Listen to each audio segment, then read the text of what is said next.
बिस्मिल्लाहिर्रहमानिर्रहीम। अस्सलाम वालेकुम डियर स्टूडेंट्स। आज का हमारा लेक्चर का टॉपिक है रिएक्शन ऑफ एल्कीन्स, जो कि पिछले लेक्चर में भी हमने पढ़ा था। रिएक्शन ऑफ एल्कीन्स मैंने आपको पिछले लेक्चर में बताया था कि अपनी डबल बॉन्ड की वजह जिसमें पाई बॉन्ड भी मौजूद होती है वो ज़्यादा रिएक्टिव होते हैं देन एल्केन के। और एल्कीन जो रिएक्शंस देते हैं जिसमें हमारे पास एडिशन रिएक्शन होता है, ऑक्सीडेशन रिएक्शन होता है एंड पॉलीमराइजेशन रिएक्शन।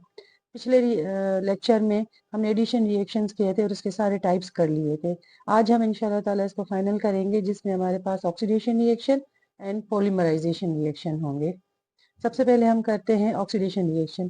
अच्छा, एल्कीन्स जो हैं, पिछले लेक्चर को थोड़ा सा मैं आपको ब्रीफ करूंगी। इसमें बताया था कि कार्बन कार्बन के बिटवीन डबल बॉन्ड होती है एल्कीन्स में। तो डबल बॉन्ड जो होती है उसमें एक पाई बॉन्ड भी होती है और एक सिंगल बॉन्ड। ये एल्कीन है, इसमें एक पाई बॉन्ड भी है और एक ये सिग्मा बॉन्ड भी है।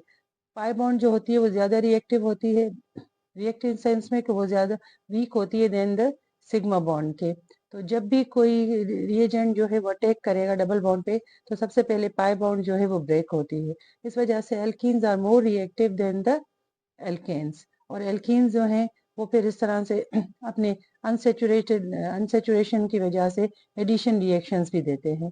और इस तरह वो oxidation reaction and polymerisation reaction. अब आते हैं ऑक्सीडेशन रिएक्शन की तरफ। आज का लेक्चर है ऑक्सीडेशन रिएक्शन।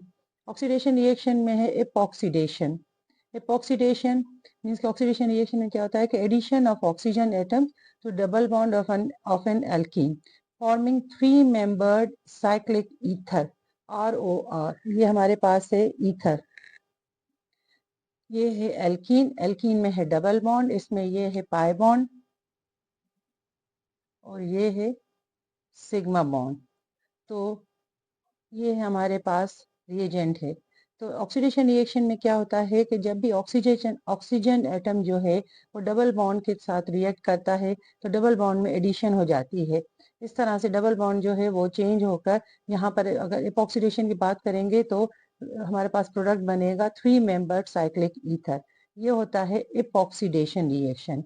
यहाँ पर हमारे पास जो रिएजेंट यूज हो रहा है वो है पर एसिटिक एसिड, जिसको हम कहते हैं कॉमनली PAA। कुछ बुक्स में आप इसको पढ़ेंगे PAA, पर एसिटिक एसिड। पर एसिटिक एसिड क्या है? पर oxides have an extra oxygen atom, for example H2O2। हमने पढ़ा हुआ है वाटर का फॉर्मूला है H2O। H2O ये होता है हमारे पास हाइड्रोजन डाइहाइड्रोजन मोनोऑक्साइड, जो कॉमनली हम इसको वाटर वाटर ही कहते हैं। अगर यहाँ पर एक और ऑक्सीजन लग जाए, मीन्स कि एक और ऑक्सीजन की एडिशन हो जाएगी, तो ये हो जाएगा H2O2, जिसको हम कहते हैं पर ऑक्साइड कहते हैं। इसी तरह से एसिटिक एसिड का फॉर्मूला है CH3COOH। CH3C, यहाँ पर 2 ऑक्सीजन एटम लगे हैं। अगर इसमें हम एक्स्ट्रा ऑक्सीजन ऐड कर देते हैं तो ये हो जाएगा पर एसिटिक एसिड। ये है एसिटिक एसिड। और अगर एक एक्स्ट्रा ऑक्सीजन इसमें अगर हम शामिल कर लेते हैं हाइड्रोजन और ऑक्सीजन के बिटवीन, तो इसके ये हो जाएगा पर एसिटिक एसिड। पर एसिटिक एसिड में क्या होता है कि जो ऑक्सीजन एक अगर अपने ही ऑक्सीजन के साथ अगर लिंक हो तो वो थोड़ा सा अनस्टेबल रहता है। अनस्टेबल इस तरह से कि रिएक्टिव, वेरी रिएक्टिव हो जाता है। और सब जब भी किसी के साथ रिएक्ट करेगा तो सबसे पहले वो अपना ऑक्सीजन एटम जो है वो देगा उसके साथ रिएक्शन करने के लिए। इसीलिए हम यहाँ पर एल्कीन में पर एसिटिक एसिड यूज करते हैं इपॉक्सीडेशन के लिए। तो ये हमारे पास क्या करता है कि this provide the oxygen, or we can say the peracetic acid is used here as a source of oxygen atom added to alkene creates peroxide। तो यहाँ पर एसिटिक एसिड यूज करने का मकसद ही यही है कि ये एल्कीन को ऑक्सीजन एटम प्रोवाइड करेगा और फॉर्मेशन हो जाएगी इपॉक्साइड से। तो यहाँ पर हम फिर शुरू करते हैं रिएक्शन। ये हमारे पास एल्कीन है, इसमें ये डबल बॉन्ड है जिसमें एक पाई बॉन्ड है और एक सिग्मा बॉन्ड है। पाई बॉन्ड वीक होती है तो सबसे पहले ये ब्रेक होती है। इस तरह से जब यहाँ पर एसिटिक एसिड है, इसमें देखें CH3CO3H 3 है। अब ये वाला ऑक्सीजन, इनमें से कोई सा भी एक ऑक्सीजन या बीच वाला ऑक्सीजन आप कह लें, ये जब 2 ऑक्सीजन के साथ लिंक होता है तो ये ज्यादा अनस्टेबल हो जाता है और ये अपने आप को इजी नहीं महसूस करता। इस तरह से फिर ये वाला ऑक्सीजन एटम जो है ये रिएक्ट करेगा इस एल्कीन के साथ और यहाँ पर जो पाई बॉन्ड है वो ब्रेक होगी। ये पाई बॉन्ड ब्रेक होगी। यहाँ पर हमने लिखा है half of the molecule of oxygen means के एक ऑक्सीजन एटम यहाँ पर ऐड होगा। आफ्टर एडिशन किस तरह से, जब पाई बॉन्ड ब्रेक होगी तो यहाँ पर CH2 एक सिंगल बॉन्ड हो जाएगी CH2 के बिटवीन, और ये ऑक्सीजन एटम जो है ये इस कार्बन के साथ लिंक होगा यहाँ पर इस तरह से। और अब इसके ऑक्सीजन के वैलेंस शेल में 6 इलेक्ट्रॉन्स होते हैं, तो ये इसके साथ लिंक होगा, ये इसके साथ लिंक होगा, इस तरह से यहाँ पर एपॉक्साइड की फॉर्मेशन हो जाएगी। एपॉक्साइड मीन्स के एडिशन ऑफ ऑक्सीजन एटम, ये ऑक्सीजन एटम की एडिशन हुई to the double bond of an alkene, और फॉर्मेशन क्या हो जाएगी, 3 मेंबर्ड रिंग। ये देखिए रिंग स्ट्रक्चर है, 3 मेंबर्ड है, 3 मेंबर्ड साइक्लिक ईथर, हम कह सकते हैं ROR, ROR। सो 3 मेंबर्ड साइक्लिक ईथर की फॉर्मेशन हो जाएगी बाय यूजिंग पर एसिटिक एसिड, और एपॉक्साइड बन जाएगा। This is the एपॉक्सीडेशन reaction. अब आते हैं दूसरे रिएक्शन की तरफ।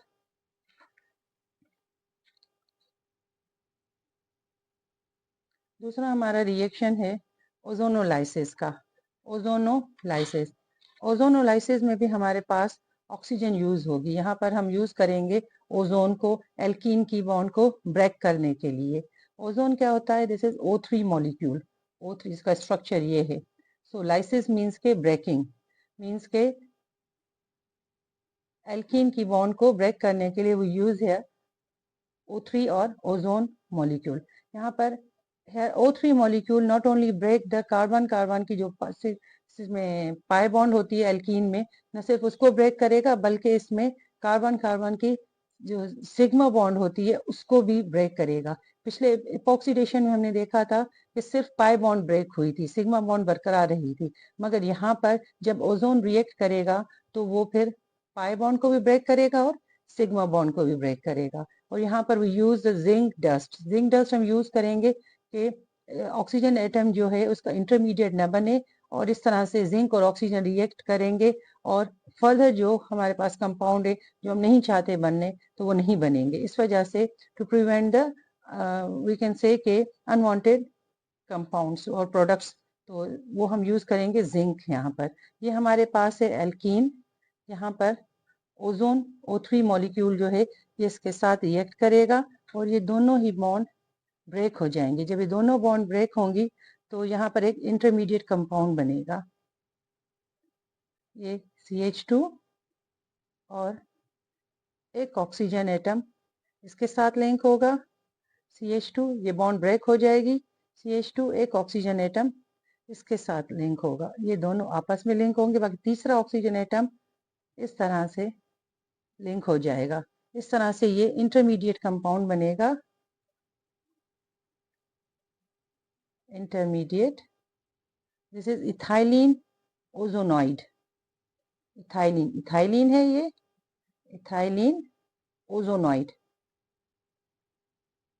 ओजोनॉइड, ये इंटरमीडिएट बना है। फिर यहाँ पर हम यूज करेंगे जिंक, जिंक यूज करेंगे, और टेम्परेचर हम यहाँ पर रखेंगे 100 डिग्री सेंटीग्रेड का।